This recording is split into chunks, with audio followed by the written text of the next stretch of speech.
Hello and welcome to Segments with Mark and Amber. Segments is a Harry Potter fan cast where in each episode Amber and I talk to you all you muggles about the wizarding world of Harry Potter. Hello, Potter. My name is Mark, and with me as always is the little house elf that keeps this show in order. It's Amber. Hey everybody, this is episode 42, and we are talking about Harry Potter and the Sorcerer's Stone.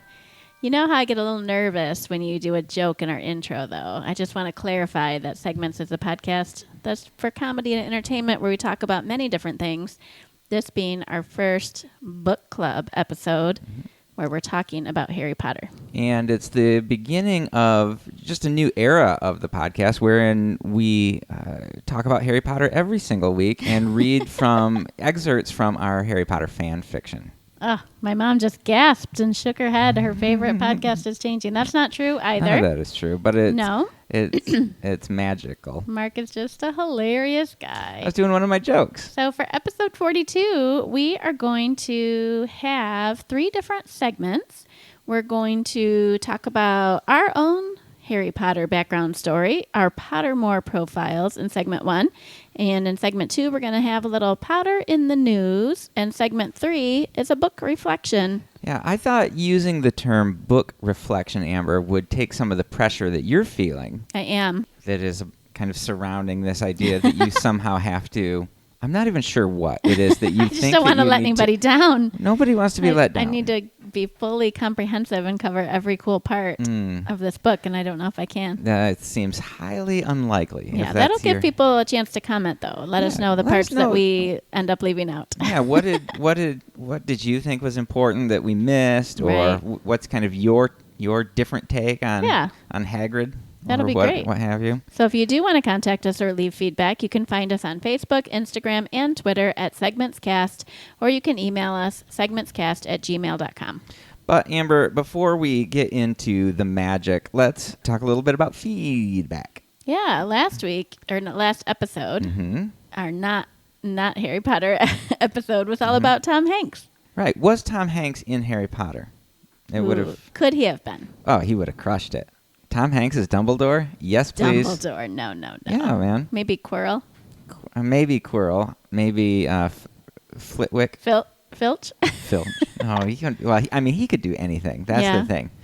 Tom Hanks is Professor McGonagall. I like it. I think that could work. A little gender swap. Mm-hmm. Well, our first item of feedback came from friend of the show, my mom, Laura. She said she enjoyed your discussion about Tom Hanks. I love him and most of his movies. I'm looking forward to watching Burbs again. I'd forgotten all about it. Yeah. So that was my heavy recommendation. People need to be watching Burbs. And my mom said... I love that we always start out with feedback from our moms. They're very faithful. She said, just goes to show you, doesn't matter how hard you try, you're not going to please everybody. Probably because of me not liking Tom Hanks. Yeah, and I said, well, I'm still going to keep trying. Yeah. and that little thread kind of devolved into Karen Ulrich kind of being shocked and surprised that Amber did not like Tom Hanks. So... Yeah, well, and you know what it comes down to is I admire him as an actor. Mm-hmm. I just don't find him attractive. Yeah, I think it's interesting that you're equating attractiveness. I'm surprised at how much that seemed to matter to me. Yes, it's very interesting. So it's 2019, Amber. Yeah. So inappropriate. All right, I loved this. Brian, our good friend of the show, Brian, sent a picture. It looks like Captain America to me. It does. Looks like Chris Evans. Chris Evans. Not in Captain America garb, but just in handsome Chris Evans form. Yeah. He says, this is what I look like through ovulation goggles. So in our last episode, we talked about how girls are attracted to the bad boys, and they may be more so during different hormonal swings of the month. Which works out in our favor. Yep. Chris Evans, i.e. Captain America, is not a bad boy, but... he doesn't find him attractive. He doesn't play a bad boy. I don't know what he's like in real life. Good point. This is real life. I saw a video that said that he was super into tap dancing. Really? Which doesn't make him seem like a bad boy, but they had a clip of him at some awards ceremony that he was super drunk and kind of slurring his words, and he started telling people what a great tap dancer he was. Really? And then he started tap dancing. So it's pretty great. So it kind of made me go, he's got a little fire in him. A little fire in him, exactly. And our last feedback from our friend Chloe said her favorite Tom Hanks movie is The Money Pit. Now, I don't think we even touched on The Money Pit in the last episode. No, it was an answer to one of the questions. The stairs are out. Yes, that was that's right. From The Money Pit, but we definitely should rewatch that one. I have recollection of it being great. I bet if we watched it, I would be surprised by everything that happened. Yeah, because I don't recall it. We're watching that new sitcom called Bless This Mess, which is kind of similar because they buy a house that they think is going to be great, and it's just falling apart. Yeah, I really like those two actors who are in that show, Lake Bell and Dak Shepard. Yeah, they're great. I think that's a great show. I'm really enjoying it. I find it kind of interesting, or I kind of desire part of me, not all of me, just part of me, to kind of live in that rural kind of pull yourself up by your bootstraps kind of a situation. Yeah, the premise is a couple of New York City folk go out and think it'll be great to just go live in Nebraska, and they have the really idealized version of what living on a farm will be like, and it is nothing like they expected, but so good. Pretty good, a lot of laughs. So, Amber, let's move into what's making you happy right now. So let me ask you a little question, Amber. What's making you happy right now? I did not see that coming. What's making me happy is a brand new book. I just arrived in the mail yesterday, 2 days ago, so I've only just started it, but I'm excited because it is written by a couple of my favorite podcasters. So the book is called My Name is Trouble, and it's a YA mystery novel, and the cover art looks a lot like an old Nancy Drew book. Did you notice that? Yeah, to me it looks like a VYA book. What do you mean, very? Very young. Very young adult? Yeah. Oh, well. It just because I mean, of that cover. You can read Nancy Drew when you're 10 years old, so I see what you're saying. Yeah, the cover just kind of. That's what I was saying. I see. Well, I wouldn't recommend it for VYA. I'm only a few chapters in, but it's written by James Taylor, and then James and the singer. I know, that's just his name. I mean, maybe it is. Maybe they just never revealed that part. Marco Sparks is his partner in podcasting and helped write the story. And then James Taylor apparently wrote the words, from what I can understand. Anyway, real brief premise. The main star is named Jenny Trouble Valentine. Trouble is her middle name. Trouble is my Her dad, middle name. who she never really knew growing up, wrote mystery novels about a girl named Trouble. So he based his novels on her, even though he never really interacted with her or raised her. And now he has died a mysterious death in the first chapter. So no spoilers, because it's in the first chapter. I don't even know what's coming, but I think she's got to solve his death. So anyway, James and Marco are a lot of fun. They do a Pretty Little Liars podcast where they literally talk, 2.5 hours about every single episode. Wow. And they also do different movies. One of my favorites, they did the movie Clue. They rewatched the movie Clue. They loved it, I think, as much as me. They are in their mid to late 30s, I think, straight men talking about Pretty Little Liars and movies. So I really enjoy them. Probably not safe for all audiences, but entertaining, and I'm excited about their book. Awesome. Well, that sounds fun. I'll let you know how it is at the end if I still recommend it. But Okay. My Name is Trouble is the book written by James Taylor. Okay. Awesome. Mark, what's making you happy right now? Well, Amber, what's making me happy right now is a little independent film that just got released by a company by the name of Disney. I've heard of them. And it's actually a remake of an animated film from 1993-1994. It's called Aladdin. Aha! And it stars live action the live action Aladdin. version of Will Smith. I was doing one of my jokes where I kind of downplay the hugeness of this movie. Oh, okay. Because Disney's not independent. They're kind of a massive. I see. So jokes aren't great when you have to explain them. But Amber was struggling, so I wanted to help her out a little bit. Thank you. So Amber said that this movie is very on brand for me. Yeah. And because it's Aladdin, and I'm a big Aladdin fan. Ask anybody. Seriously, anybody. I'm a big Will Smith fan. Yep.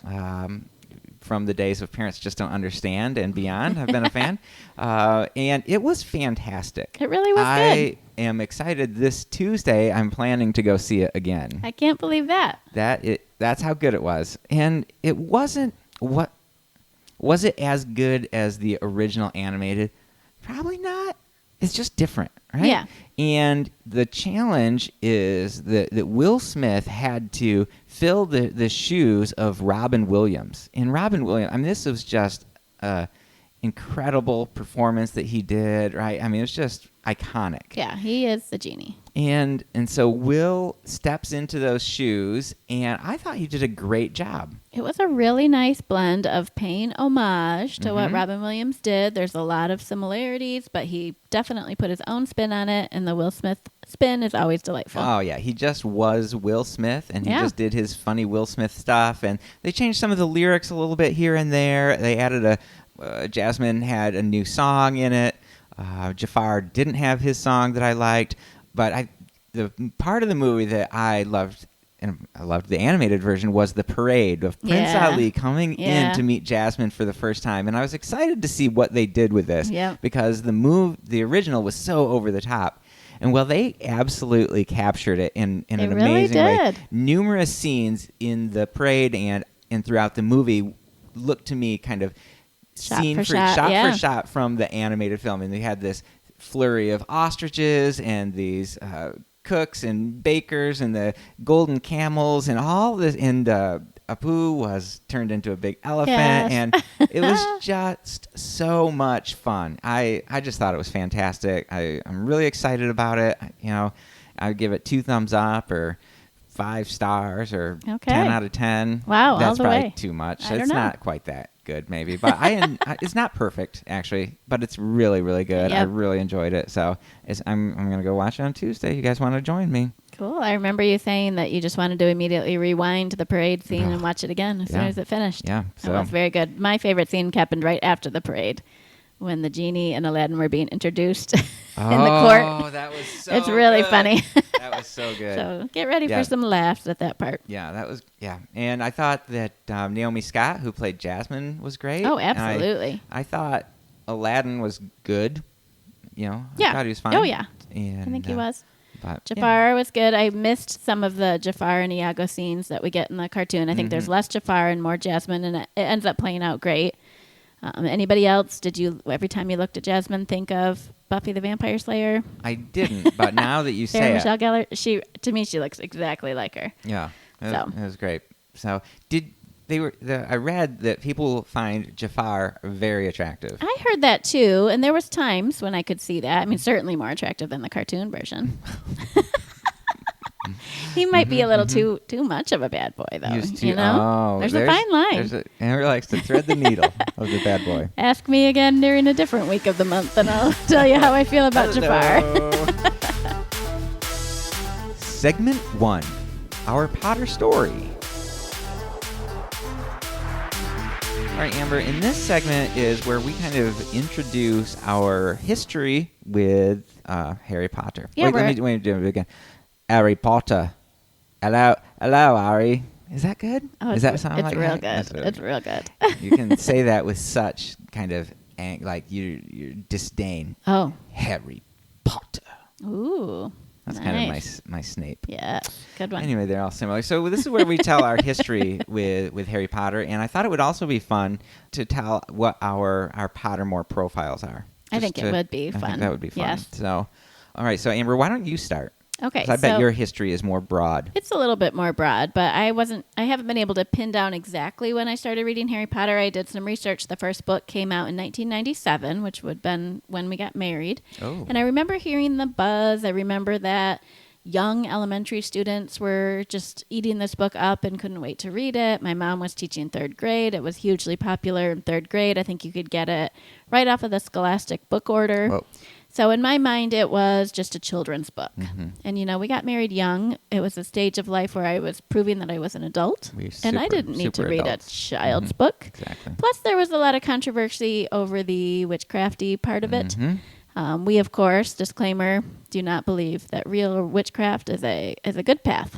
Bad path, actually. No, we just like this imaginary book. Yeah, and so if you kind of were like, oh, I'm struggling with this, just pretend it's like a school of Gandalfs.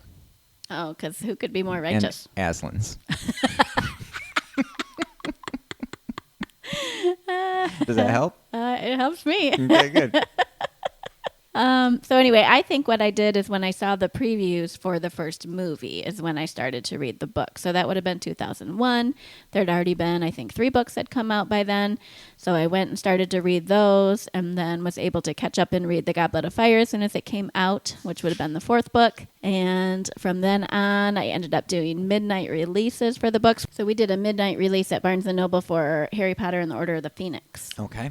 And I like that one. We expected to see, maybe a lot of people in costume or some games and contests and prizes. What it ended up being was just kind of a lot of people sitting on the floor for a couple hours at Barnes & Noble. It wasn't that great. So the next 2 books I also bought at midnight, but I just bought those at Meijer.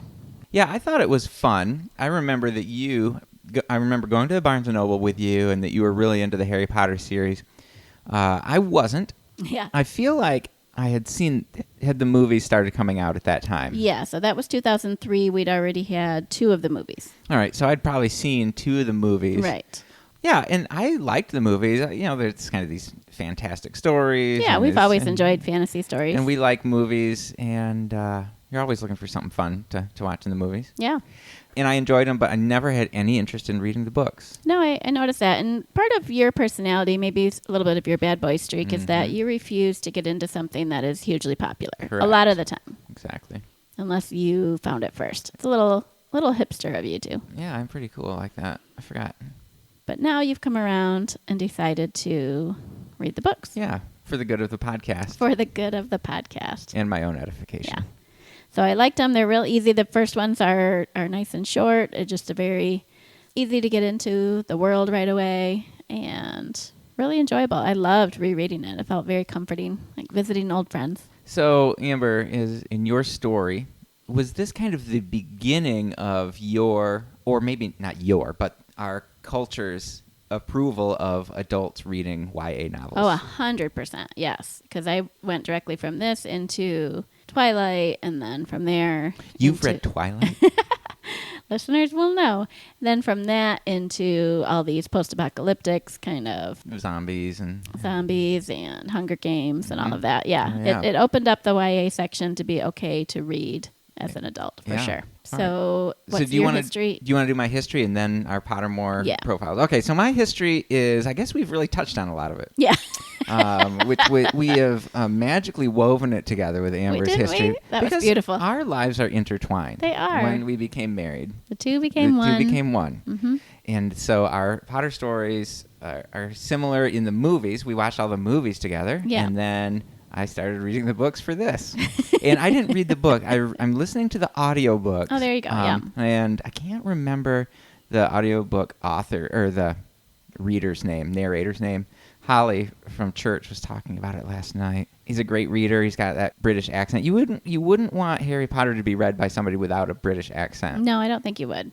And so, because he can say things like Harry Potter, and it sounds right. Good. Kind of like when I say it. Actually, and now you that I think do about it really well. Mm-hmm. Yeah. Mm-hmm.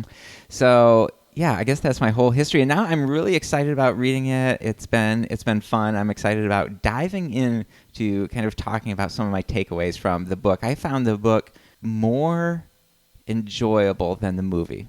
Okay. And the movie was fantastic. It We really just was. rewatched it a couple days ago, and they do a great job of capturing the magic of the book. And really, the movie itself is just magical. It just feels fun. It feels like you're being brought into this world that could be just beyond what we can see. And it's 18 years old, and now special effects really held up. They did. They were very good. Wow. And is this where we talk about the casting of the movies? We'll save that for the reflection. Okay. All right. So Amber, what is your Pottermore profile? What even is Pottermore for those people who are very concerned about our discussion of Harry Potter? I think in an effort to capitalize on some more Harry Potter money, a long time ago, J.K. Rowling and her company developed this. Her cohorts. A site or an app or a game, something called Pottermore, and there was all sorts of levels you could do, and people were real excited at first, and then it seemed to dwindle off pretty quickly. I don't know if you had to pay. Kinda like maybe there was Pokemon ads. Go. Yeah, kind of like that. So at the time, I did go ahead and start or whatever and get sorted into a house and that kind of thing, but then I did not pursue all the levels. It was not engaging enough to me. So now it's just a website you can go to. It says my-pottermore.wizardingworld.com when I'm signed in. Okay. So, and then you can take a little quiz and figure out which house you're in and what your wand is made of and your Patronus. Right. And so Harry Potter is, he goes to a school called Hogwarts School of Witchcraft and Wizardry, I believe. Just pretend. It's a pretend school. And they're inside the school, there's 4 houses. Yeah. Kind of like 4 groups of people. And it's, let me see if I can say it, Amber. Hufflepuff, Yes. Gryffindor, Ravenclaw, Slytherin. You got it. Boom. And they're in each different house, you have kind of these core characteristics. Right. And there's the magic hat that looks into your brain and decides what house you would be most fit for. Yes. And so we took the not magic test on Pottermore. No. So where did you get sorted into, Amber? I mean, I'm pretty lucky because I got sorted right into Gryffindor. You lucky duck. Gryffindor feels like it's just the best one, but maybe that's because that's also where Harry goes. And Hermione. And Hermione. And Ron. And Ron. All of our main characters are Gryffindor. You what's- can't help what's but the root kid for with the them. toad? Neville. Neville. So the Gryffindor traits are brave, courageous, chivalrous, daring, and bold. And I like because in the movie you see they're not all like that off the top of your head. You wouldn't look at Neville and be like, whoa, he's brave and courageous, or Ron.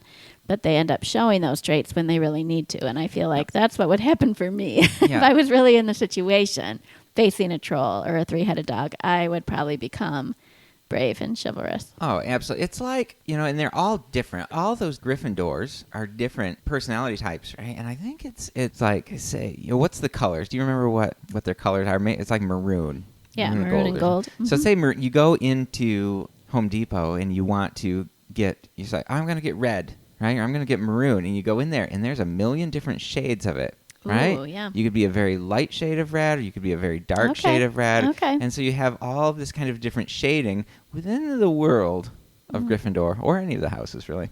That's beautiful. Thank you. I stole that from Annie F. Downs when she was talking about the Enneagram. Oh, nice. But anyway, it still works. It works, yes. And what else were you going to share from your Pottermore profiling? I was going to share about my wand. Okay. You go to get a wand when you're going to start school, and the wand chooses you. Mm-hmm. You try out different wands, and the one that works for you is the one that you get. So mine is made of fur, fir wood. It has a unicorn hair core. There's always something magical in the core. It's 9 3/4 inch in length, and it has a hard flexibility. You're so lucky. A 9 3/4 inch, like 9 like 9 3/4 station. station. Was it 9 3/4? Yeah. All right, that's a lucky number, isn't it?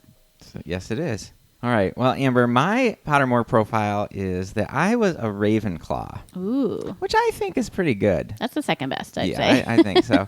The values of the Ravenclaws, they're intelligence, correct, creativity, learning, and wit. There we I go. thought That was fits pretty you good. for sure. The house mascot is an eagle, Ooh, nice. and the colors are blue and bronze, but they're blue and gray in the films. Isn't that interesting? So if I was going to buy a Ravenclaw scarf, do I get a blue and bronze one, or do I get a blue and gray one? I don't know. Slytherin is green and gray. That seems too similar, but maybe bronze is too similar to the color of Gryffindor. Yeah, I don't know. Yeah, anyway, and one other thing that I learned, because I had to look up, because I don't know much about Ravenclaw, during the books, the head of the house is the charms teacher, Professor Phileas Flitwick. Oh, So, Flitwick. that's the short little guy. Yeah, he's a short guy. My wand is a beechwood with a dragon core heartstring, 12.5 inches, and unbending flexibility. Wow. Unbending. Wow. So, yeah, there you It's go. long, too. It's hard to fit in your robe pocket. Yeah, it's true. So that felt a lot nerdier than I thought it was going to. But hey, there you go. So if you are listening and you have a profile, we would love it if you shared your Pottermore profile with us, so we can just kind of get a feel for where people are at. Yeah. Maybe we can wait and reveal our Patronuses when those appear in the books. Oh, good idea.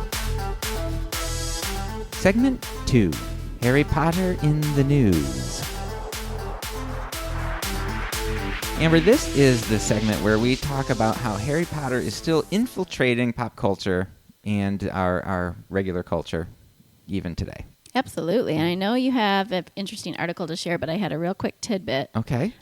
This week, there was a little buzz that, J.K. Rowling's making new books. Oh, And a she lot is. of people were hearing there's going to be 3 or 4 new Harry Potter books. And there was all this buzz. Well, it turns out she's writing like textbooks, like what it would, like the care of magical creatures. Well, she already did something like that, but like a potions book that you'd have in your potions class, and it may have some doodlings on the side from former students or some notes taken by former students, but it is no addition to the Harry Potter story itself. So don't get too excited, and I have no plans to read those at this point. Okay. Yeah, they did that with Star Wars. Did that? There was like these Jedi holocrons and Sith holocrons came out, and it was like just basically the exact same thing. Yeah. Textbooks of these different teachings and different famous, Luke Is Skywalker. that somehow and easier than writing a new book? I don't know. Seems like a new book would get you a lot more money. I'm sure it's easier. Is it? It's got to be easier. I guess so. Yeah. Anyway, so yeah, it's not super exciting, but No, I hey. just wanted to touch on that in case anybody had seen the buzz. Yeah. Yeah. Okay, so Amber, here's a little something. I think this is going to make for some fun conversation. We don't want to go too long because we don't want this episode to go into the 2-hour range like your Pretty Little Liars podcast. That's right. So it was written very recently, April 25th, 2019, by a lady named of Tara Isabella Burton for the Religion News Service. Uh-huh. And Burton, she got her doctorate in theology from Oxford University. She's at work on a book about the rise of the religiously unaffiliated in America, which is going to be published in November of 2020. And she's also written a novel called Social Creatures that was written in 2018. Okay. Okay, so now you kind of have a perspective of who this lady is. And She's British. You already said that. I don't know if she's British. Her last name is Burton, and The she went to thing Oxford. The thing you called it, the religious news or whatever. The Religion News Service. That definitely sounds British. Sounds British. We don't Okay. know. Okay. I'm just going to read a little bit of it here. It's a book nearly everybody knows, many of us nearly from birth. We reference it in our daily lives. We use its complicated moral system to define our social and political stances and to understand ourselves better. Once we have read it and learned the lessons considered therein, our political attitudes alter, making us more welcoming and more caring to outsiders. Activists quote from the stories on placards to make their points at protests. Hundreds of thousands, if not millions of people have written their own narratives in response to these foundational myths. I refer, of course, to the Harry Potter series. You know what other book she could have been referring to? What book? The Bible. Oh, yeah. I think that's what she's getting at, I do actually, here. too. Where she says that this novel is kind of replacing the Bible as many Generation Z or millennials go to text that helps them kind of engage with the world. It's really interesting. She says that 61% of Americans have seen at least one Harry Potter film. And given that just 45% of us and barely higher 50% of American Christians, that's crazy to me, can name all 4 Gospels. Really? She says not even the Gospels. Barely higher than 50% of American Christians can name all 4 Gospels. Wow. She says it's no stretch to say that Gryffindor, Slytherin, Ravenclaw, Hufflepuff are better known in American society than Matthew, Mark, Luke, and John. Wow. And it goes on. It's a pretty short read. It just takes a few minutes to read it. And so she's kind of making this, not really a case, just this pointing out to this reality that this fictional narrative has taken in many ways the place of the biblical narrative as this kind of foundational and guiding document for young people. I think that's so crazy. What do you think about when you hear that? Well, I think that makes it sound like it's usurping God, or like it was purposefully trying to usurp God. And I think it's anytime you have something that's hugely popular, it has the opportunity to become, more important than God easily in people's lives. I get that. Yeah. I think that's an outcome of what's happened. People were super into Harry Potter and now they know more about that than they know about the Bible. That's a reflection of our society. I feel defensive. Like, I don't like Harry Potter more than the Bible. Yeah. I don't value what's in there more than I value what's in the Bible. It's interesting. And I think that the reality is that Rowling in no place says that this is she's making some sort of truth claim, right? Right. She's not doing that. But I think that the rise of the popularity of this book at the exact same time as the explosion of the internet and the World Wide Web, so people Yeah, can start really. Yeah. connecting. You've got this Pottermore thing, and in this culture where the biblical narrative is getting less and less valued, right? And all of a sudden, here's this other story, this other thing that is capturing people's attention. She said that at the March of Our Lives protest, there's a sign that said, "If Hogwarts students can defeat the Death Eaters, then U.S. students can defeat the NRA." Huh. Like, that is ridiculous, right? Like, Death Eaters aren't real. True, but Right? it's something that a lot of people understand. Like, that's a cool analogy that, Yeah. Yeah. students don't know as much as the Death Eaters. The Death Eaters seem undefeatable. They seem scary and powerful. Yeah, and I think that's obviously what they're going for. Yeah. And so it just is this interesting, and this isn't the first time we see, even as far, Burton mentions this, right, as far back as the 1970s, Star Trek offered its devoted fans a vision of morality and the human condition rooted in the humanist, positivist secularism of its creator, Gene Roddenberry, right? And so you already see, these fans in Star Trek as far back as the 70s and 80s saying, like, this is our ideal future. Like, this is what we should move toward, which isn't what Roddenberry was, well, who knows what Roddenberry was thinking. But there's this fandoms create these loyal buy-in by their fans that kind of tends to kind of take over. And I think that it tells me as a pastor, it's like, how am I helping capture the imagination of people for the biblical text, right? Yeah. Like, this not only is the Bible an incredible story, right, of good versus evil and overcoming, the giants in our lives, and the rescue of humanity through Jesus and his death on the cross and his resurrection. Like, these are incredible stories, and yet somehow we just kind of teach them in a way that is not helping capture our young people's or our adults' attention, right? And so, I don't know. To me, it is a challenge. Like, how do we see the biblical narrative as exciting as the Harry Potter or Star Wars or Star Trek or whatever? Because it is. Part of the fandom gives you a place of belonging and people that you can talk to that have shared interests, and that's what Christianity should also do for you. Yeah, for sure. So, I have an idea. Okay. We are doing a series right now about spiritual gifts in the church. So I think what you need to do is get a spiritual gift sorting hat. Oh. And have people come sit in front under it and think be like, hospitality? No. You have the gift of prophecy. I was excited to see what you were going to bring there. Yeah, I think that would be great. Do you think I should get like a giant hat costume that I can wear and kind of waddle up? And You could be the hat? I could be the hat. Yeah. The voice of the Holy Spirit speaking through the sorting hat. I don't know if that would work in our congregation, but maybe somebody else can use that idea. Yeah. So anyway, if you guys want to read that, you can just Google Millennials Foundational Text Harry Potter Religion News Society. Wow. Maybe we could put a link in the show notes. That might be easier. So anyway, and if you guys have an opinion about that article, I would love to hear it. Segment 3, Harry Potter and the Sorcerer's Stone book reflection. All right, Amber, here we are. Here we really are. The meat of this episode, where we're going to kind of talk about Harry Potter and the Sorcerer's Stone.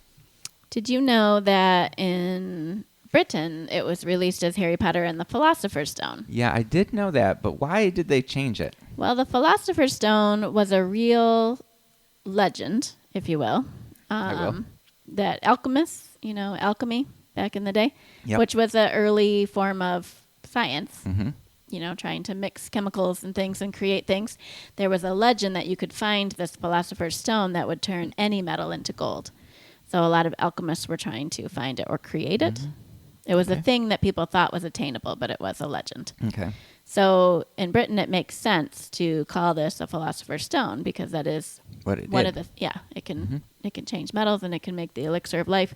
But Scholastic was the one who published it in the United States for J.K. Rowling, and they said that they thought children would not be attracted to American children attracted to a book with the word philosopher on the cover because that seemed boring to Americans, and we weren't familiar with the Philosopher's Stone Interesting. thing. So they thought Sorcerer's Stone would work better, and she agreed. She said she regretted it later and wished she would have stuck with the original title, but she was just so excited to have somebody publish her book that she went with it, and I think it worked out fine. Worked out great.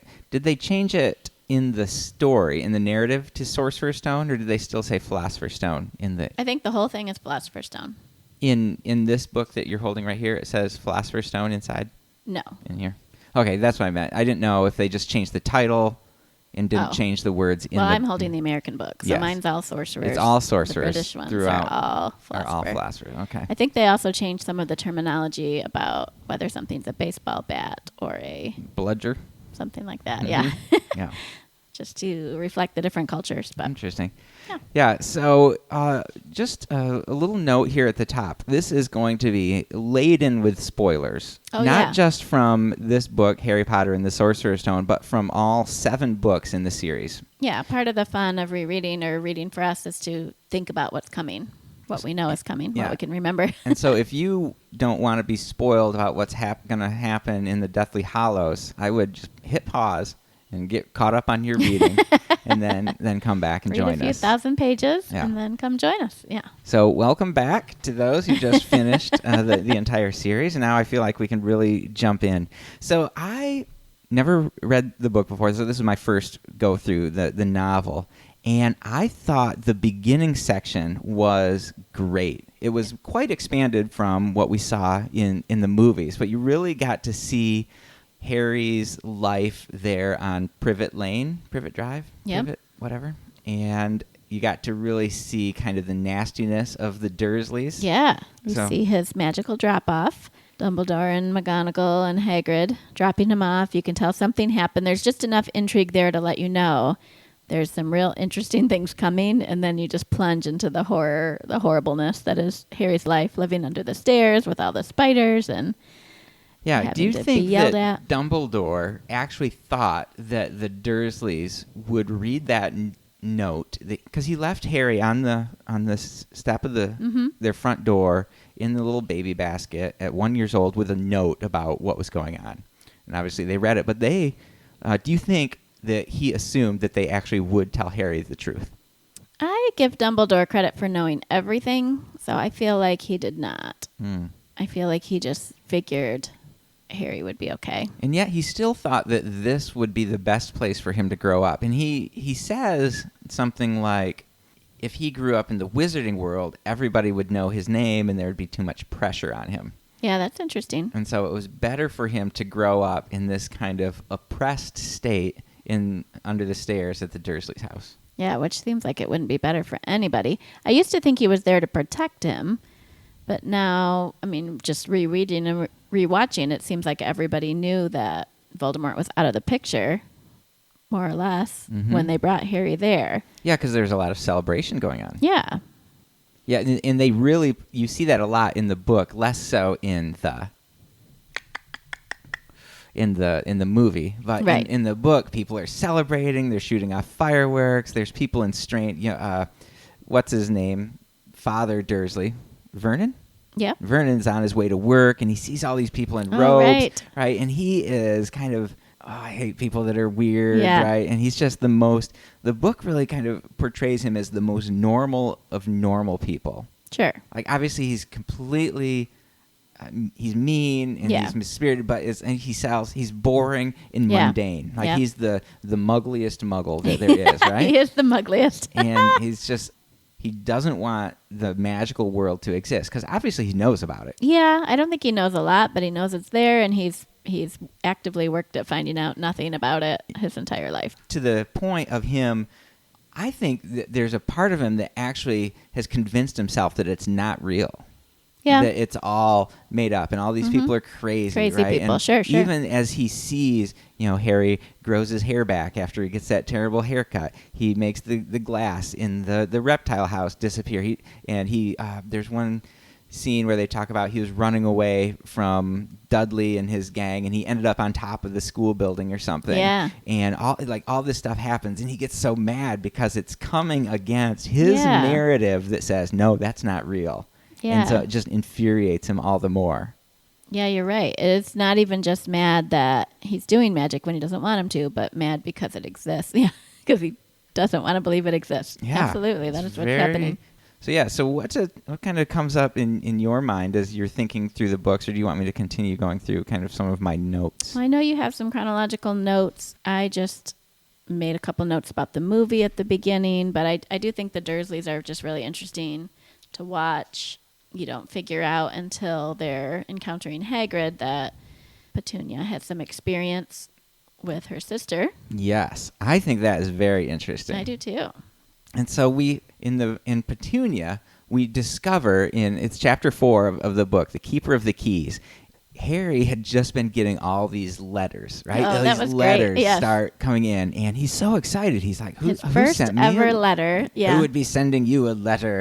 And Vernon grabs it, and he sees you, and his eyes get big, and he rips it up, and he's like, "This isn't for you." And then they keep coming, and they Yes. keep pouring in. And and I think they did a really good job in the movie. It's like, Sunday's my favorite day. Why Yes. is my Sunday? No post on Sundays, and he's Yeah. so excited, right? It's like because he's obviously gone mad trying to Yep. keep all these letters, and then all the owls show up. That was the very cool. Letters start pouring into the house, and he grabs his family, and they go away. They end up on this island out in a storm in the sea, and all of a sudden, chapter 4, Hagrid comes bursting in, this giant, and it's just a great scene. It is. Right? Yeah. Harry, I think, is scared, but just excited that there's something more to life for him. For sure. Oh, you know what was really cool in the book that didn't go into the movie was the first letters addressed to the boy in the cupboard under the stairs. And then the Dursleys immediately move him to a bedroom. Oh, yeah. Like, I think there was some shame there of, somebody knows how bad we've been treating him. These powerful people that they are acknowledging apparently have some power, know where he's been living, so they give him a bedroom. But then the next letter's addressed to the bedroom, the upstairs bedroom. Upstairs. Oh, and then the letter that he gets in the island says on the floor Yes. at the house in the sea or something Yeah. like that. Oh, it's so good. And so Hagrid comes in. He gets really mad because the Dursleys, because Harry doesn't know who he is. Yeah. And he's like, "Oh, you're the son of Lily and James Potter, and your kid, they died in some magical." Well, I can't remember what he said, and Harry's like, "No, my parents died in a car crash." And in both the books and the movie, he's like, "No car crash could kill Lily and James Potter." Yes. It's so bad. And he goes and bends the gun Yes. that Vernon has, and then we get this great insight into Petunia's life, right? Mm-hmm. And that she admits that Lily is her sister, and that Lily got this letter of acceptance into Hogwarts, and that her parents were so proud, and Petunia was the only one that saw her for what she was, Yeah. a freak. Ooh. And you saw that there was, what I saw in the book especially, was just this kind of pain. Absolutely. This her It's a identity wound. was Yeah. wounded. Absolutely. Like, I'm not valuable. I'm not important. Mm-hmm. I am just kind of second best, and Lily is the one. And so she creates this narrative in her life that says, no, she's not better. She's actually a freak. Right. She's crazy. Nobody would want to Yep. be like that. It's the worst thing. And that leads her, all that pain and that anguish leads her to be the person that she is here in the first few chapters Yeah, of the absolutely. Sorcerer's Stone. Huh.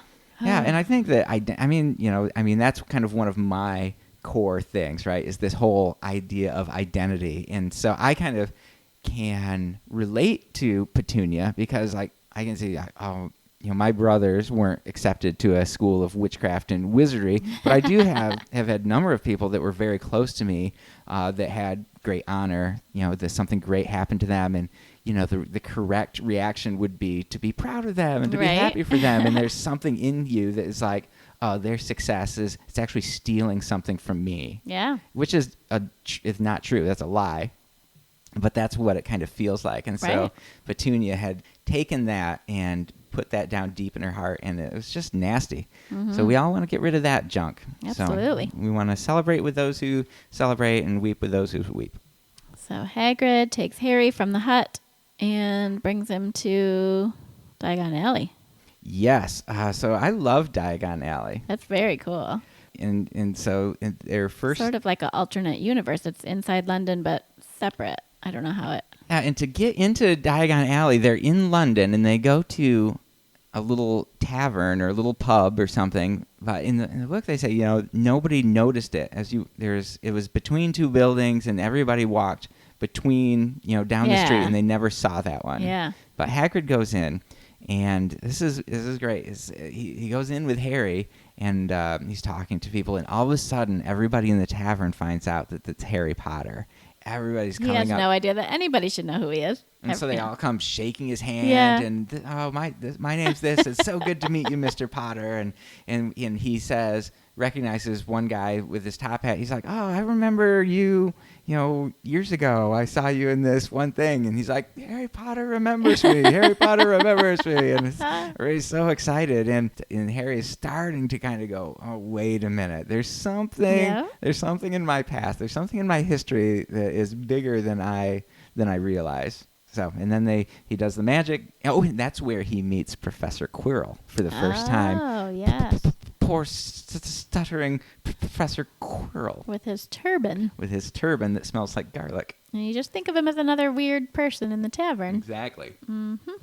And then they went to, they had to go get some money. And Harry's like, man, I've got this big list of stuff that Hogwarts needs, but I don't have enough money. And Hagrid says, you don't think your parents would leave you with nothing, do you, Harry? And so they go, we're on our way to Gringotts. Ooh, the Goblin Run Bank. They have to check in, and then they get on like a little mine cart to go back into this huge area full of vaults. They have to go to a vault. Harry has to go to his vault, and Hagrid has to go to a vault. And I remember Hagrid's vault because it's 713, which is my birthday. I know, 713. Yes. Yeah, and Harry's vault is full of gold. Yeah. Wizard's gold. So not only is he famous after living under the stairs, but he's rich. That's there that he, what's this? Oh, so he was at Mr. Ollivander's shop. So he gets his money, and then it's all this Hogwarts business at Gringotts, and so there's some mystery going on. What's this? And Hagrid's like, I can't tell you, but he goes in, and it's just a little package inside of Vault 713, and then they just kind of move on from that. We don't know. We don't know what that mystery is. Dumbledore's business. Dumbledore business, and you could tell Hagrid was very proud to be on Hogwarts business. That he was like... Yes. So at some point, Harry's heard at least a little bit of a story. I guess he heard that Voldemort killed his parents and left the scar on him. Because before he goes into the wand shop, he's at least familiar about his interaction with Voldemort. Right, because he asks Hagrid about it. He asks him about that mark, and he says that Hagrid says that's the mark when a powerful curse touches you but doesn't kill you. Aha, right. So... yeah, so it's this mark that he received. So he does know a little bit about. And Hagrid had a hard time saying Voldemort's name. Yes. He who cannot be named is kind of the big deal. And he ends up in Ollivander's wand shop, and that is maybe one of my favorite scenes from the movie, right? Because there's something. It kind of reminds me of a bookstore, right? An old used bookstore. Definitely. It's just like you just don't know what you're gonna find. And Ollivander's kind of this crazy guy, and he remembers every wand he's ever given. Yeah. And he kind of has this timeless feel to him. Oh, yeah, definitely. Yeah, so what is he tries a bunch of different wands, but he ends up getting a specific wand, right? Yes. I think it was a phoenix tail feather. And that particular phoenix had only given 2 feathers, and the other feather had already been given in a wand. Yeah, to Voldemort. Yeah, so Ollivander says something like, it's amazing that the twin of this wand is the one that gave you that scar, or something like that. Yeah. And he says something along the lines, I didn't write this quote down, but it was great. This idea of like, you will do great things, Mr. Potter. Yeah. Voldemort did great things. He did. Terrible things. Yeah. But great things. Yeah. And I expect the same out of you. Yeah. And it's just this like, and there's this 2 paths. There's these 2 potentials, right, that we could go. I just thought that was a fascinating and interesting thing. And from there, from Ollivander's wand shop, he goes to the robe shop. And in the book, this is the first time he meets this youngster by the name of Draco Malfoy. We don't find out his book or his name until later in the book, but he runs into this very kind of snotty little Isn't guy. he just the perfect cast? I mean, you just look at him and you just think he is an evil little kid. Yes. Well, that's great. Let's talk about the cast. Yeah. Of Wow. The movie. I mean, you guys, they had to pick these actors when they were so young and didn't know, obviously, they didn't know how successful the movie was going to be. But all these actors stayed for the entire series, and they're all, except for Dumbledore, but they're just amazing. They all are exactly the embodiment of the characters. Yeah. And like they grow up to be kind of these attractive, good-looking young men and young women, but like you can just see this little like they're 10, 11 years old in the movie or in the book, right? And they're just this like, and knowing where they're heading, Yeah. and knowing like they're going to be young adults when they're Yeah. facing this really tragic stuff in the future, Yeah. and they're starting as these little. Just Oh my little gosh. people that Oh are my just gosh, cute. they're And so Ron cute. Weasley is the Oh, cutest little guy. I just want to grab his little cheeks. Oh my word. And they just do a great job of somehow capturing the essence of what I feel Rowling put into the book. And I don't know how they did that. I don't either. Hermione is whoever plays her. Emma Watson. Just as this snotty little kind of know-it-all girl, and she does fantastic. She does. There's that great scene where Snape is picking on Harry in the first potions class, and is like, "What do you get when you mix these two things?" And Harry's like, "I don't know." And She and just Hermione's has her hand up as raising her high as hand. she can. Yeah. Like, what's the difference between Monk's Bane and and he's like, it's so good. Oh, So man. all those kids are good. And then speaking of Snape, he is Oh, incredible. wow. Alan Rickman. Alan Oh, Rickman fantastic. is so like full of disdain for Harry. Yes. Right? It's just dripping with dislike for this kid. And you can just feel it in the way he looks at him. And really it just feels like he's unhappy all the way around. And so for sure, the whole book, the whole movie is pointing towards Snape is the bad guy. He is trouble. He is nasty. Is just walking evil. Yeah. And the reality is, right, he does hate Harry, and we find Right. out why later on, Yes. which is exciting. And so I loved Diagon Alley. Hagrid buys him that owl. And so we're getting these hints. I got this scar. My parents were witches, and da-da-da-da, all of a sudden. And now this is what it's like. This is the Nimbus 2000 here, Yeah. right? And there's all these people that are wizards and things. And all the pictures have moving Oh, right. people in them, right? And he gets that card with Dumbledore on it from the chocolate frogs, Yeah. and Dumbledore leaves. He's like, "Where'd it go?" He's like, and Ron's like, "Well, you can't expect him to stay here all day, can you?" And it's just like, what does that even mean? I don't Right. even know. You start to feel Harry's hope. I think that he's got something better for his life, and that's always a great trope that I like, is the young hero or heroine discovering, like, I have a purpose. Yes, and There's something more for me. Chapter 6, he's on the train. This goes exactly with what you're saying. He's on the train on his way to Hogwarts, and it says he didn't know where he was going to, but it had to be better than where he had been. Oh my gosh. And it's 100%. just like, He had no fear going wherever he's going because of what he came from. and that Yeah. reminded me, like the same kind of feeling of Luke Skywalker at Tatooine, and his, it was kind of tragic for him, right? His aunt and uncle had died by the stormtroopers, and he's going off with Ben, but he wanted to leave anyway, whatever. And so he's just like, it's that hero's journey. It's like, we're starting. Yeah. I know there's something amazing in front of me. And don't we all want that? Yeah. Right? That's why I think we read these books, and really, if you break down Star Wars or Harry Potter or, many of the TV shows and movies that we watch, it's the same journey. It's this kind of outcast person that gets pulled into a journey. They don't think they can do it, and they find this mentor. The mentor dies. They overcome these adversities, and they become the heroes. And it's like, we all feel the adversity and the oppression in our lives, and we have these questions. Do I have what it takes to overcome? Yes. Right. And yes, we do. Right. We do have what Yes. it takes, especially in Jesus. Right. We have what it takes to fulfill this destiny that God has given to each and every one of us. So that's why these kind of stories just jazz me. It just excite me because I just see how they speak to reality. Yeah. So yeah, I love the train. Do you have any thoughts about the train? No, just that entering the train, getting on the train was very cool. In the book, he had to go back to the Dursleys after Diagon Alley, which I think would be horrible. Brutal. In the movie, it made it seem like he just got to go straight there. But then the Dursleys brought him to the station. There's no 9 3/4 station. Yeah, but they just wanted to see again.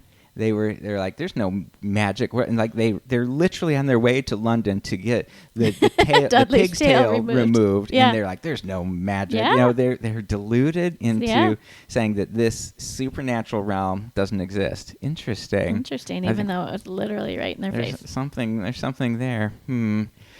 So I had a lot of notes for the beginning there. Now the middle part of the story kind of broadens out for me. Yeah. They did a great job exposing what Hogwarts, when the first time you see it as the kids are coming across the lake on the boats. I mean, it just looks so cool how they were able to do that. Yeah.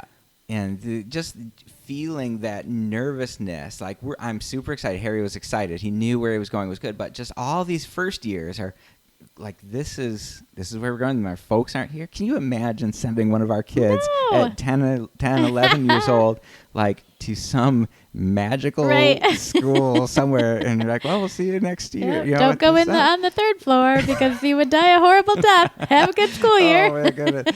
And so it's just like this, the nervousness there, but they grow into it, and and so they have the houses that they're kind of new families or whatever. And so the first thing that they do is they're on their way to the Sorting Hat, and Draco comes with Crab and Goyle, and he kind of makes fun of Neville and gives him a hard time and tells Harry that he should be careful of who he hangs out with, right? Because it's going to be significant as he moves forward, and if he knows what's best, he would hang out with the Slytherin guys, with the Malfoys and Goyle and that. And Harry says, I think I can choose who's good to hang out with and who isn't. Yeah, it's interesting.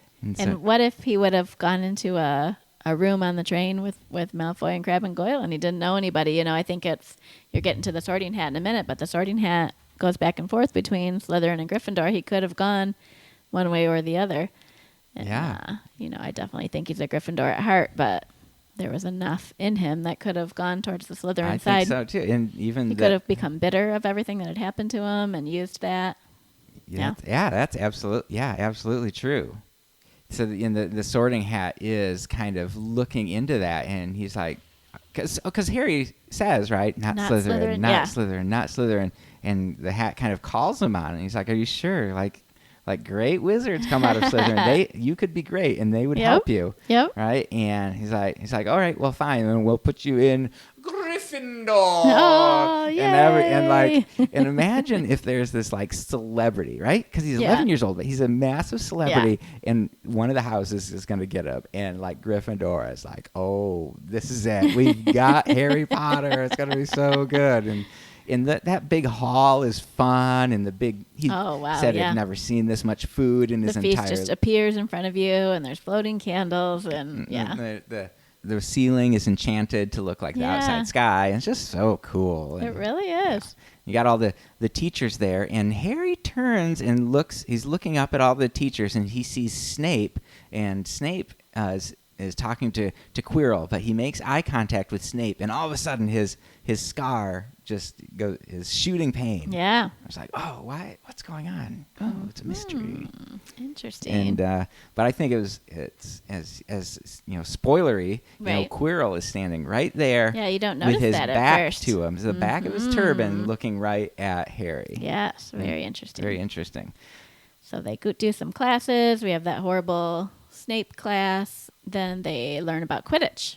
Oh, yes. They have their broom situation. I guess they're just learning about how to fly a broom, and they're not supposed to get on the brooms, but Malfoy steals the Neville Neville can't control his broom and goes flying, and he falls, and he breaks his wrist, and so whatever the ladies teacher's name is, I can't remember, says, well, you guys all stay on the ground. I got to take Neville to the hospital wing, which is, I think, the number of times somebody has to be taken to the hospital wing is pretty significant in that first book. Yes. And so they leave, and then Neville drops his Remember All, which is this magical orb that turns red if you've forgotten something. Which seems like a crazy... It's like tying a string on your finger. Yeah.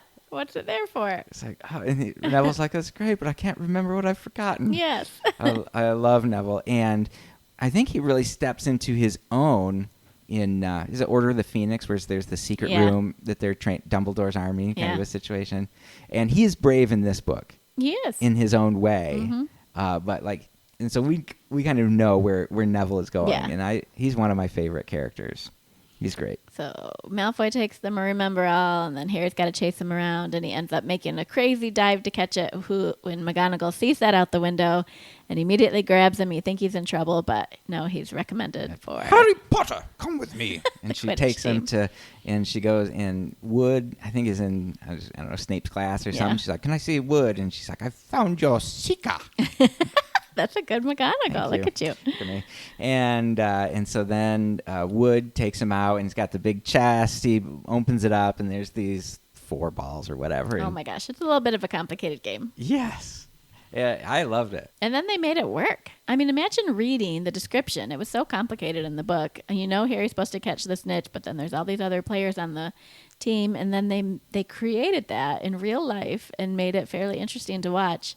I don't know how they did that. Yeah, it was fantastic. And so Harry's just like, the Seeker's job is just to kind of fly around, and you're not engaged with the Quaffles, and you're not engaged with the Bludgers and whatever. The Beaters. The Beater, and I love the Weasley twins. They are hilarious to me, and they're the Beaters, and then you got Woods as the keeper, Harry's the Seeker, and I think there's some other people that try to throw the balls through the hoop, the 3 hoops, and Harry's just flying around up there, just flying around waiting, and then all of a sudden he sees the golden snitch. Yep. and he goes for it, and they're fighting for it. But then he starts losing control of his broom. Yeah. Hermione and Ron can't figure out what's going on, and they look over. Hermione's got her binoculars, and she sees Quirrell making eye contact. Sorry, shoot. She sees Snape making eye contact with Harry, mumbling something, and she's like, Snape's cursing Harry. She's like, I know, I read about this. You have to make eye contact the whole time, and he's cursing the broom to cause him to fall. And in the book, the narrative is I think it's so much better. Yeah. I love it. So she needs to get over there and distract him. She needs to get over there and distract him, and she knows a spell to start fires or something. Yeah. And so she goes behind the bleachers and sets his cape on fire or something. You barely notice that 2 rows behind him is Professor Quirrell, and everybody on the area gets disturbed and kind of falls over as everybody's scuffling around to get the fire out. Exactly. In the movie, I saw that Quirrell actually falls out the back of the bleachers. So it was great. And so they're more and more convinced Snape's bad. Bad. He's cursing Harry. What's going on? And so Harry recovers. He could have died, but he recovers and catches the snitch. And the kids tell Hagrid, "Oh, Snape's bad." And Hagrid's like, "You're completely wrong. How do you?" They must have been to the 3rd floor at this point, then. Yeah, the troll comes on Halloween. The troll. Yes, that's the troll. So that might have been before Quidditch. So the troll comes on Halloween. Did they already know about the trapdoor? I can't remember. Because at some point they are in the library, or they're running away from Fitch. They're hiding, and they end up in that room with Fluffy. Right. I can't remember when that happens. You don't have that in your notes? No, I don't. We might have a little bit of the chronology off. That's all right. Yeah, so it was Halloween night, and Quirrell had come running in. There's a troll in the castle. So they said all the students need to get up to their houses, and all the teachers need to go down to the dungeons. But they had offended Hermione Big earlier, time. And she was crying somewhere. Somebody said she was in the bathroom, but I don't think they thought about it. In the book, they encountered the troll. I think they're looking for Hermione. Oh, they're definitely. So they encounter the troll, and they trap him in the bathroom, and then they realize that that's probably where Hermione is. Yeah, and so they have to go back in. Yeah. And it is great. The movie makes the troll look really cool. Yeah. He's really stinky, apparently, in the book. Right. He's very stinky. And they go in, and Hermione's kind of under the sink, and Harry and Ron are like, oh man, what are we gonna do? I mean, they're so little. Oh, they're 11 years old. They got Little nothing. pumpkins. And so then all of a sudden, Harry jumps on the troll's back and sticks his wand up the stupid thing's nose. So gross. So gross. And Ron remembers Wingardium Leviosa, which he could never do with the feather, but he does it in this moment of need. He does the spell. The club goes up and falls down on the troll's head, knocking it out. Just as the teachers burst in the room. Oh, so good. Everybody survived. And McGonagall is upset. What are you guys doing? And Hermione lies to the teachers. That was big. Which and Harry and Ron were taken aback. And they all lose points. Or they lose some points, but they gain some more points. Yeah. Something like that. Because they're trying to gain points for the house cup. And it's all kind of back and forth. And so... That's kind of when their friendship cements. When she defends them or makes an excuse so they don't get in trouble. Chapter 10, Halloween. From that time on, the three were friends. There are some things you can't share without becoming friends. And defeating a mountain troll was one of them. Aw. So good. Now they're just kind of continuing on. My next chapter that I have notes on is chapter 14. So in 11, 12, and 13 is Quidditch. Yeah. It's getting maybe the invisibility cloak. Oh, yeah, that's cool. Maybe Somebody mysterious gives it to him. He doesn't know who. It's a Christmas present. Yes, it's a Christmas present. A cloak of invisibility. And get some other stuff, and him and Ron are there. Oh, because they're trying to figure out who Nicholas Flamel is. Hagrid had kind of led on, like, oh, it's a secret. You guys need to stop sticking your nose in where it doesn't belong. Snape's not bad. He's helping protect it. And what's hidden in there is between Dumbledore and Nicholas Flamel. And they're like, Nicholas Flamel, who's that? Oh, dang it. I shouldn't have said that. Harry remembers that he'd read that word or that name somewhere before. And they spend weeks and weeks looking through the library. They're not allowed into the restricted section. Right. And so they're looking, and they cannot find this Nicholas Flamel. Eventually, Harry gets the invisibility cloak, goes into the restricted section. That doesn't actually help him find Nicholas Flamel, though. He just opens up a book that screams, and he goes running away. That's when he finds the Mirror of Erised. Yes. What is the Mirror of Erised? It's enchanted to show you basically your heart's desire. So when he looks in the mirror, he sees his parents. One on either side of him, smiling, happy to see him. I feel like in the book they talk to him. I don't know. In the movie they just seem to stand there and smile. But that's what he's missing the most from his life. That's what he really wanted. And eventually Dumbledore says that people have withered away. They've lost their entire lives staring into this mirror, to their greatest desire. And it's just interesting, right? Instead of going out and living your life, you're happy just to kind of sit and kind of daydream and look at what might be. Yeah, he said the happiest man in the world looking in the mirror would just see himself. Yeah. Because when Ron looks in the mirror, he sees himself winning. He's a houseboy, and he just won. He's on the Quidditch team, and he won the Wizarding Cup. So that's about as much as he can imagine right now. It just makes you think, right? Am I content? Am I content with where my life is at? Like, if I was looking into this mirror, what would I see? Contentment is such a challenge, I think, especially in our Western 2019 culture, right? It's like there's the marketing and advertising always says you need more and you need to look like this, and if you had this product, then you'd be happy. Or we look at Facebook or social media and we see people on their boat or on their vacation or hanging out with their kids in some ridiculously fun thing. We're just like, oh man, I'm missing out. I don't have this thing. Like, there's something that I'm lacking, and if I had it, then I would be happy or something. And it's like, how do we learn to be content with what we actually have? Because what we find out is that Harry has a ton, right? He's got really everything. He's got a new family. He's got people who love him and care about him. He's got this beautiful destiny, and yet in the midst of all this good, he can lose himself dreaming of the past or dreaming of what he might want. Yep. Anyway, the Mirror of Erised. It's pretty cool. And then chapter 14, Hagrid all of a sudden, he's in the library with them, and he's checking out books on dragons, how to raise a dragon or something. They end up over at his house for some reason, and he's got a dragon egg in the fire that he ends up hatching, and he's super excited about it. And this was my least favorite part of Hagrid. Oh, no. I think it's just it is part of his character. He's a great guy, but he's not perfect, and he has a weakness when it comes to magical beasts. Oh, man. Having a dragon is illegal. I think Yes. Hermione points that out. And dangerous. And dangerous, obviously. So in the book, he keeps it for quite a while. In the movie, it's very short. Yes. Do Charlie Weasley's friends come get the dragon? Yeah, they don't show him, but they refer to him as being picked up by... Yeah, and that just drives me crazy. And I know you're right. Hagrid's not perfect. Nobody's perfect. But here he's like this adult that's kind of supposed to kind of take care of Harry or cares about Harry. And he's completely blinded by this stupid Norwegian Ridgeback, right? And like all he wants to do is, oh, look how cute he is. Even though he's burning him and biting him and destroying his house. And Ron gets bit or scratched or something and ends up having to go to the hospital wing. Yep, And imagine that. he's like, a dog bit me. And she's like, I'm not sure a dog bit you there, Weasley. And so they're like, all right, we know how to get rid of it. We talked to Charlie. We're gonna sneak this giant dragon up in the middle of the night. They do everything in the middle of the night. Of course, like a rooftop or something. So that they can come and take him back because they study dragons or whatever. And why doesn't Hagrid go with them?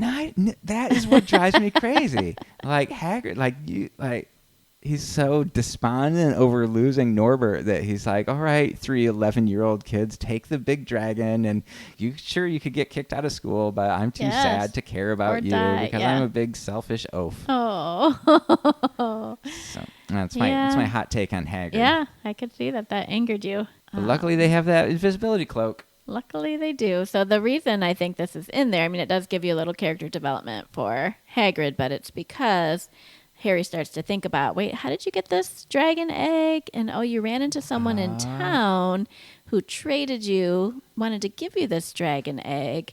How much did you talk to them? Mm-hmm. What were they asking you about? Oh, yeah, they were really interested in Fluffy, the 3-headed dog. And Hagrid was only too happy to brag about him because, of course, he loves the terrifying 3-headed dog, and explained to the stranger that you can put the dog to sleep by playing music. And it was kind of an exchange to get this egg. So somebody knew Hagrid's weakness, and somebody knew they could get him to drink and talk if they gave him this egg. What did he look like? Oh, he never took his hood down, right? We don't know who it was, and he makes that connection. In the book, this did not happen in the movie ever, but they get rid of Norbert. They're super happy. They leave the invisibility cloak up there. They're always taking it off. And they run into Filch. Of course. And Filch brings them to McGonagall, and they each lose 50 points for their house. It's huge. And the whole Gryffindor house is furious. They're kind of ostracized. They're rejected. They are. Malfoy was with them too, I think. Malfoy was the one that told McGonagall So he was also out of bed. So they all got in trouble for being out of bed past curfew. And somehow in the book, Neville gets tied up in that as well. Because I think Ron is in the hospital and Neville's with him instead. I don't know. Anyway, it's real bad, 150 points, because they lose all the credit that Harry got for winning the Quidditch game. Right. And so it doesn't seem like Gryffindor could possibly pull out of that. And then they also get detention. They get detention, which is the worst detention.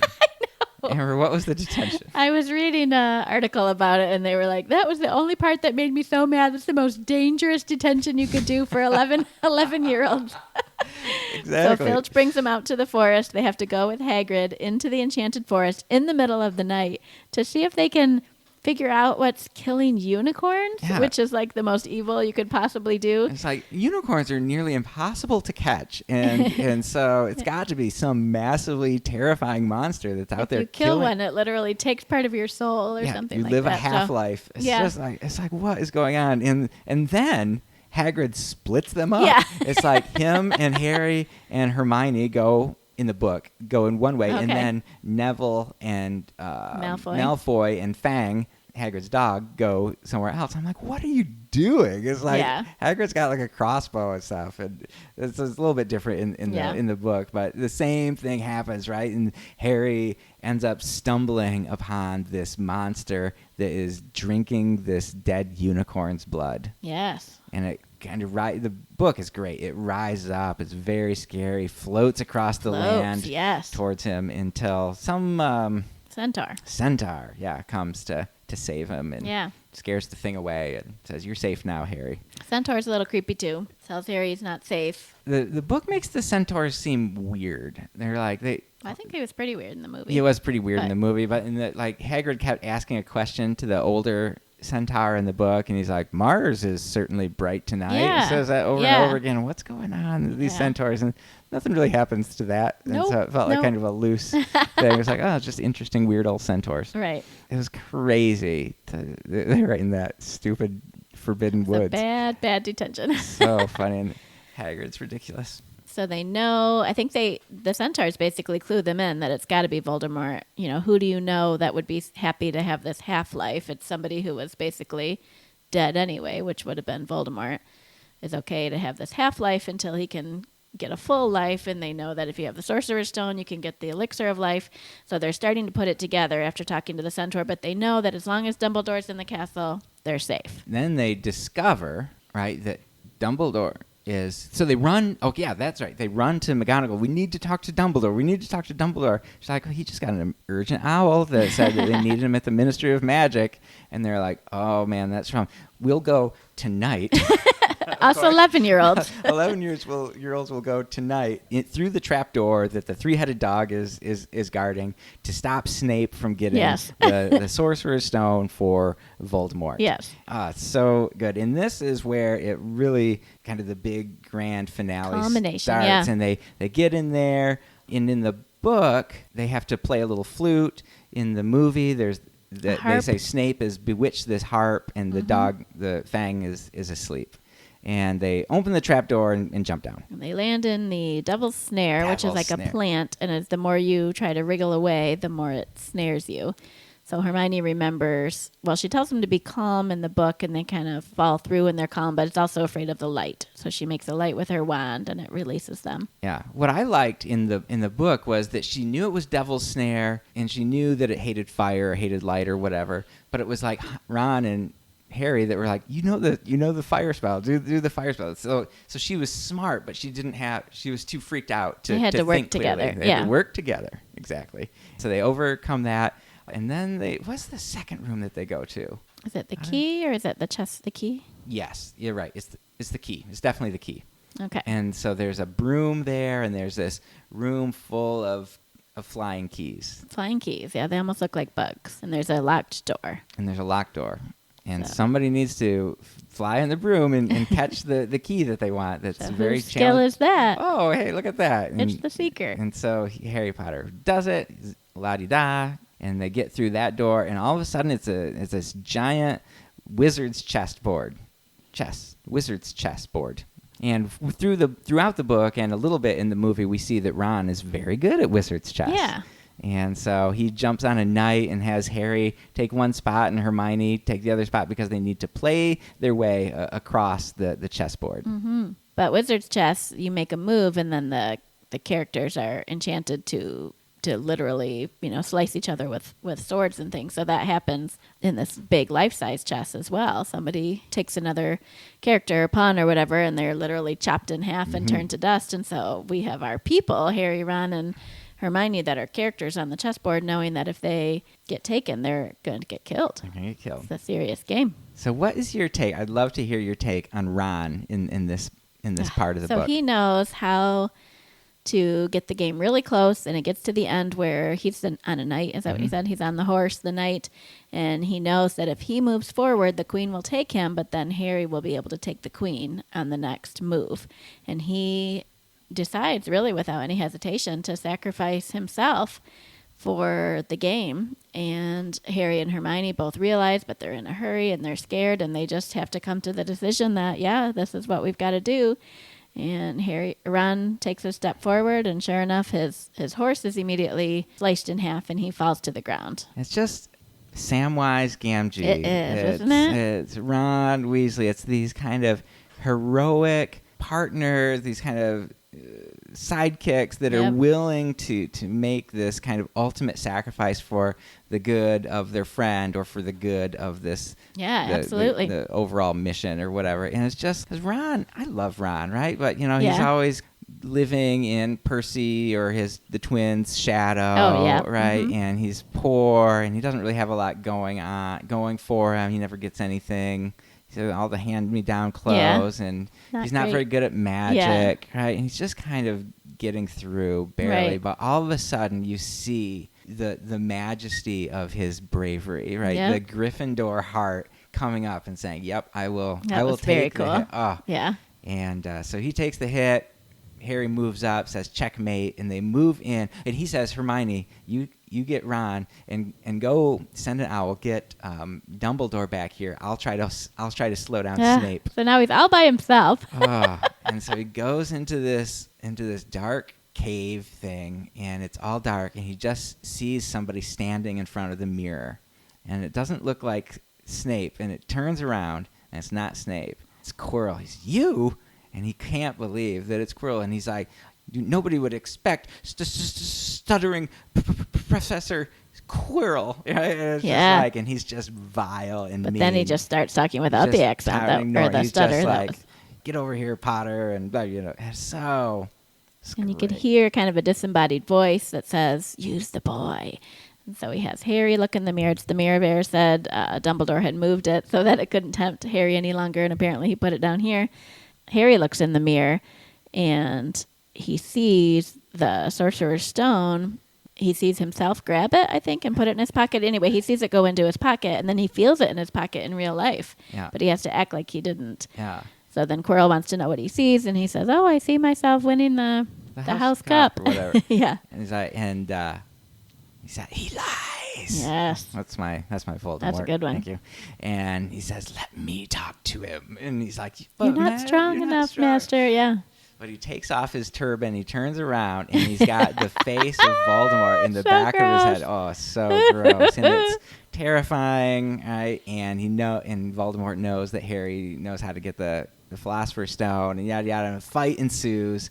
And every time that Quirrell touches Harry, he gets burned. Yeah. We do find out why he burns. Yeah. Afterwards. Dumbledore explains it was because his mother's love is what saved his life, and a pure love like that. I got that quote. I love that quote. Okay. Your mother died to save you. Love as powerful as your mother's leaves a mark, not a scar. It will give some protection. Okay. It doesn't leave so the curse left a mark, the Yeah. scar, but Yeah. love leaves not something you can see, but something much stronger, right? And there's this beauty of the love and curse. Like there is a lot going on in this book. So in the movie, he burns. He just keeps holding his hands on Quirrell's face until he kind of disintegrates, and then the spirit of Voldemort flies away. But what happens in the book? Is that I can't remember exactly. I know that Dumbledore, or he passes out in both of them and wakes up later, but he grabbed his face. It was blistering. Harry jumped to his feet, caught Quirrell by the arm. Quirrell screamed and tried to throw Harry off.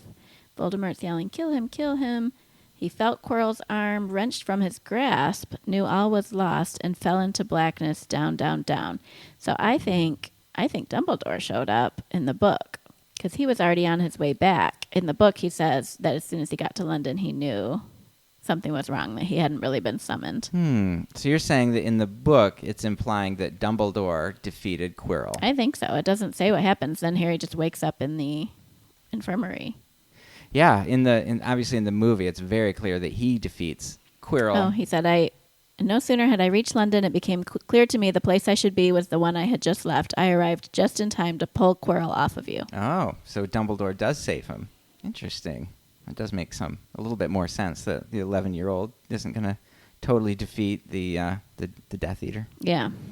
It's just great. So he defeats him, and he wakes up in the hospital wing, and Dumbledore begins to kind of explain a bunch of what was going on, and we finally get into what's going on with Snape. Now, it was never Snape. It was Professor Quirrell was the bad guy. He was the one that was cursing you, and Snape was actually doing a counter curse. Yeah. Right? And Snape was trying to stop Quirrell when he got bitten by Fluffy on Halloween, and all this stuff that seemed to be pointing that Snape was the bad guy was just him trying to protect Harry and protect the stone.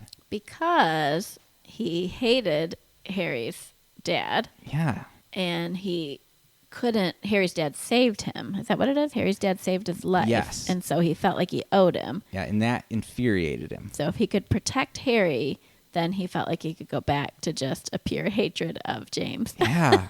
I don't know. And that's exactly it. And we find out later on, right, that there's some tension, but this kind of love triangle. Well, maybe it's not a love triangle, but Snape loved Lily, but she ended up with James, and so Snape hated James. We don't know exactly what was going on there, but Snape. We're going to learn more about Snape as the books go, but he's conflicted to say the least. So he does hate Harry. He is angry. He is a big jerk. He's a bad dude, but he is on, as far as we can tell, on Dumbledore's side and on the side of good, opposed to Voldemort and the bad peoples. Right. So I just think it was really interesting to have such a complex character in Snape and how this relationship unfolds as the books go on. So I love Snape. I think he's brilliant. His character story is one of my favorites for sure. So Amber, do you have that's where we end that book. Do you have any kind of closing questions, any closing ideas? No, it definitely it ends with Gryffindor winning the House Cup, which everybody's so excited about, but in the grand scheme of things, it's not a big deal. You just saved the world from Voldemort, and you just almost died many, many times. But yay, we get to change the banners from green to gold. But it is cool though. They were way behind. Gryffindor was in last place because of all the points they'd lost. Then they said we still need to award some final points. So Harry, Hermione, and Ron all get points for their bravery at the end, and then they tie with Slytherin, and everybody's kind of like, oh, Slytherin. But then Neville, McGonagall, I think, or is it Dumbledore? It's just Dumbledore stands up. He's standing up. He's saying, and it's difficult to stand up against your enemies, but it's even more difficult to stand up against your friends. Yeah. And for Neville tried to stop Harry and Hermione and Ron from doing something. Maybe it was the dragon thing. Maybe leaving it was in the middle of the night. Leaving in the middle of the night because you're going to lose the house points, so I'll stop you. And Hermione does Totalis Petrificus or whatever it is and completely paralyzes him and just falls over. So sorry. And yet he stood up to his friends. He stood up for what he believed what was right, and he got 10 points. It said that he'd not gotten any points the entire year. Poor little Neville. And so I just love that made it's them win. Like there's this, like these three are heroes, obviously Ron, Hermione, and Harry. They're heroes, and yet it is the bravery and the diligence of little Neville that puts him over the top. I just thought that was a brilliant way for Rowling to end that book. And I loved it. So me too. We'll see more of Neville in the future. So Amber, in my closing ideas, is what I see.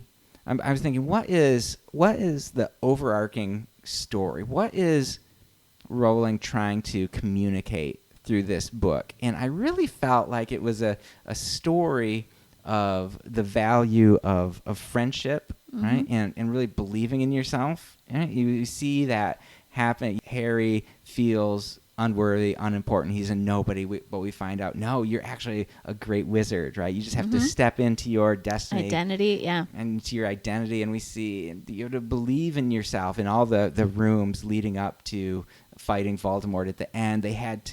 Ron had to be like, I can play chess, right? I can do this, right? And what I think was most significant was Ron and Harry kind of didn't like Hermione for a while, right? And they kind of pushed her out. But then eventually we see them, and we see this unfold in Quidditch, and we see it unfold as the books progress, but like learning to value other people's strengths, right? We value Ron's chess playing. We value Hermione's intelligence, right? We value Harry's courage, right? And so we can't all be the same, but as we pull together, right? They wouldn't have been able to defeat Voldemort if they didn't all work together and bring their own strengths to the table. Wow. So I think that's beautiful. I totally agree with you. Yeah. So I loved it. I thought it was a great book, and I'm excited to continue our Harry Potter series. Me too.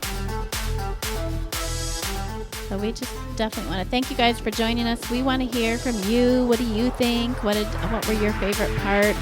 What did we leave out? What did we make a mistake about? You can leave us feedback on Twitter, Facebook, or Instagram at SegmentsCast. You can email us, segments@gmail.com, or you can comment on the episode page, which is segments.libsyn.com. We would love it if you would subscribe on your podcast player of choice or share the show on one of the social medias. If you know somebody that likes Harry Potter and wants to hear a couple of novices give their ideas about Harry Potter. With some Tom Hanks talk at the beginning. With some Tom Hanks talk, exactly. Just share this episode, and I think that would be really, really fun. We want to thank our daughter Emma for the logo and graphics. If you want her to draw you something, she's taking commissions. You can get a hold of her through our email, segmentscast@gmail.com. And we want to say thank you to EDM Samurai for the intro and outro music. Well, we didn't do the intro music this time, but we will use him for the outro music. You can find him on SoundCloud at EDM Samurai. Is it John Williams we want to thank for the intro thank music? Thank you, John Williams, for the intro music. But we can't, hopefully nobody knows, or else they'll remove this episode from the stream. Well, we gave him credit. Yeah, we did. That counts. We'll give him a percentage of the proceeds we make from this. Exactly. There you go. All right, well, mischief managed. Nice one. Yeah. Solemnly swear I am up to no good. That felt a lot nerdier than I thought it was going to, but hey, there you go.